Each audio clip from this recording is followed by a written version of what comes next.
Hi everyone, কি অবস্থা সবার? আসসালামু আলাইকুম, কেমন আছেন সবাই? তো চলে আসলাম আজকে নতুন ভিডিও নিয়ে, একটা নতুন ব্লগ নিয়ে।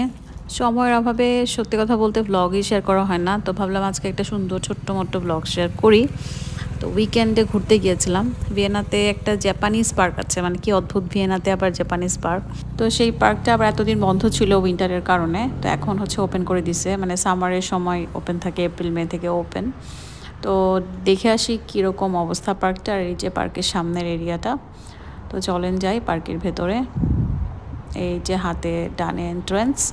তো এখানে নো ডগ অ্যালাউড সাইন দেওয়া, কারণ ইউরোপিয়ান সবাই ওরা পেট লাভার, সবার কাছে ওদের ডগ থাকে অলওয়েজ।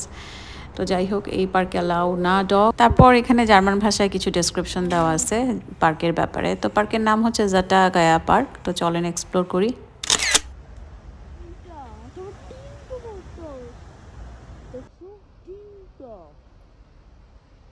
এই যে খুবই ন্যাচারাল ওয়েতে আর কি সব কিছু অর্গানাইজ করা। একটা পন্ড দেওয়া, পন্ডের সামনে আবার জাপানিজদের ট্র্যাডিশনাল যে হাউসগুলো থাকে, কাঠের ঘরবাড়ি আর কি, তো সেরকম একটা উডেন টি হাউস দেওয়া ছিল। আর পন্ডে দেখি অনেক মাছ ছাড়া, মানে ছোট বড় মোটা চিকন শুকনা সব ধরনের মাছ, অনেকগুলো কালারের মাছ। তো মাছ দেখে তো আমার ছেলে এখান থেকে নড়তেছিল না। আবার একটু পরে দেখলাম যে কচ্ছপও আছে, প্রায় 4-5টার মতো কচ্ছপ। তো অনেক বছর পর আমি নিজেও কচ্ছপ দেখলাম। তো টার্টলস দেখে ভালোই লাগছিল, আমার নিজেরও একটা টার্টল ছিল আগে, তো সেটার কথা মনে পড়ে গেল। আনফর্চুনেটলি সে মারা গেছে বহুত আগেই। কিন্তু পার্কটা দারুণভাবে বানাইছে, মানে ছবির মতো সুন্দর এক কথা বলা যায়। গোল্ডেন, ওই যে একটা অরেঞ্জ কালার, ওই যে একটা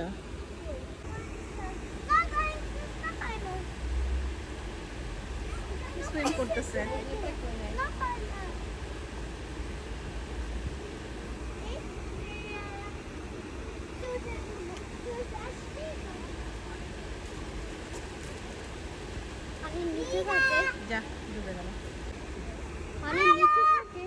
এই যে একটা ব্রিজ বানানো আছে, ব্রিজটাও কিন্তু কাঠের তৈরি, জাপানিজ স্টাইলে আর কি রাখার ট্রাই করছে।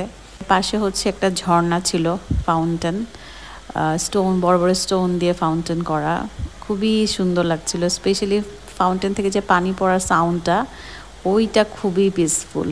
মানে এখানে এক্সট্রা কোনো নয়েজ ছিল না পার্কে, তো পানি পড়ার সাউন্ডটা এত পিসফুল একটা এনভায়রনমেন্ট ক্রিয়েট করেছে। আর ঝর্ণার পানিটা গিয়ে আবার পুকুরের পানির সাথে মিক্স হচ্ছে, এক কথায় অদ্ভুত সুন্দর।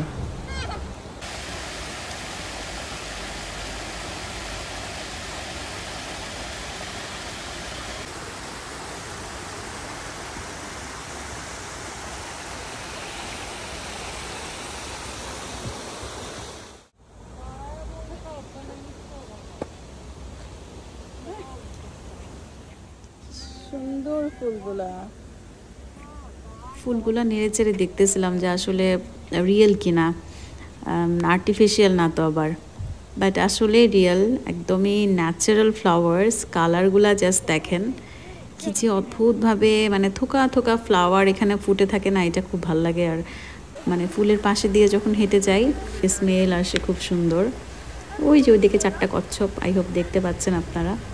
কচ্ছপগুলো একটু রেস্ট নিচ্ছে, ওরা এতক্ষণ সুইমিং করলো।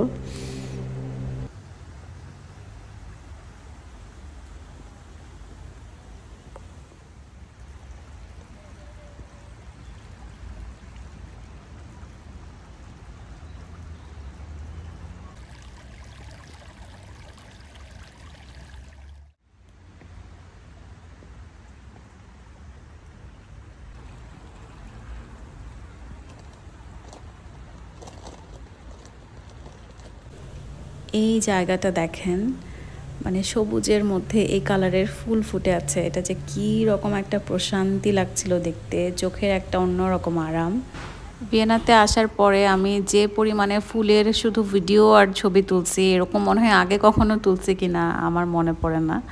But I love this.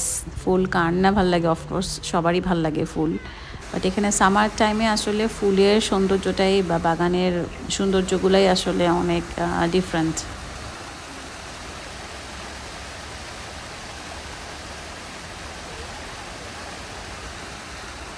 দেখো অনেক কয়েন, আমরা ওটা কয়েন খুলে তাহলে কিছু ম্যাজিক কিছু দিবে।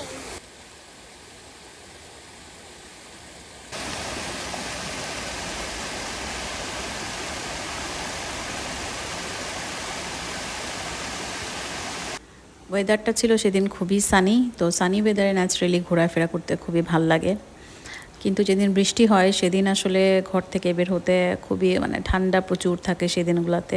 তো যাই হোক, তারপর আমরা একটু স্ন্যাক্স নিয়ে গেছিলাম যে পার্কের বেঞ্চে বসে মা ছেলে টুকটুক করে একটু খাবো। তো যখন খাচ্ছিলাম আশেপাশে তাকায় দেখি যে কেউই কোনো ফুড সঙ্গে নিয়ে যায় না বা খাচ্ছে না। তো এরকম আর কি, ইউরোপে অনেক আনরিটেন রুলস আছে, হিডেন রুলস আছে, যেগুলো আমরা প্রত্যেক দিনই শিখতেছি। We are trying to learning everyday. But ব্যাপারটা কিন্তু এরকম না যে পার্কে মানে ফুড অ্যালাউড না, বাট ওরা আসলে খুব বেশি এনভায়রনমেন্ট সচেতন, ওদের এনভায়রনমেন্টটা যেন ক্লিন থাকে। তো সে কারণেই আসলে কেউ মনে হয় খাচ্ছে না, এরকম কিছু একটা হবে। যাই হোক, তো আস্তে আস্তে তো ডে লাইটটা একটু কমা শুরু করে, আস্তে আস্তে ঠান্ডাও পড়া শুরু করে, দেন আমাদের প্যাক আপের সময়ও হয়ে যায়। এদিকে আমার ছেলে হচ্ছে খেলে বেড়াচ্ছে, ও গবেষণা করতেছে এটা সেটা নিয়ে, একটু পরপর আমাকে জিজ্ঞেস করতেছে এটা কি ওটা কি। তো এটা আমাদের দেখা এখন পর্যন্ত ভিয়েনাতে one of the best park. তো ভিয়েনাতে আমার এই জিনিসটাই অনেক ভাল লাগে যে আসলে এখানে প্রচুর ন্যাচারাল স্পট আছে, ন্যাচারাল বিউটি প্রচুর আছে। তো এখানে বিভিন্ন পার্কে ঘোরাঘুরি করতে আসলে খুবই খুবই ভালো লাগে। স্পেশালি এই সময়গুলোতে একটু যখন হালকা হালকা ওয়ার্ম ওয়েদার, তখন আবার ভিয়েনার লুকটাই পুরো চেঞ্জ হয়ে যায়, মনে হয় যে অন্য কোনো আবার দেশে চলে আসছে এরকম একটা লাগে। বিকজ এই সময় এত ফুল ফুটে থাকে, গাছে এত পাতা। উইন্টারের সময় যখন এসেছিলাম তখন গাছে একটাও পাতা ছিল না। তো এইটাই হচ্ছে ডিফারেন্স আর কি। তো ভিয়েনাটা এই সময়টা ওয়ার্ম ওয়েদারে ট্রুলি দেখতে অ্যামেজিং লাগে।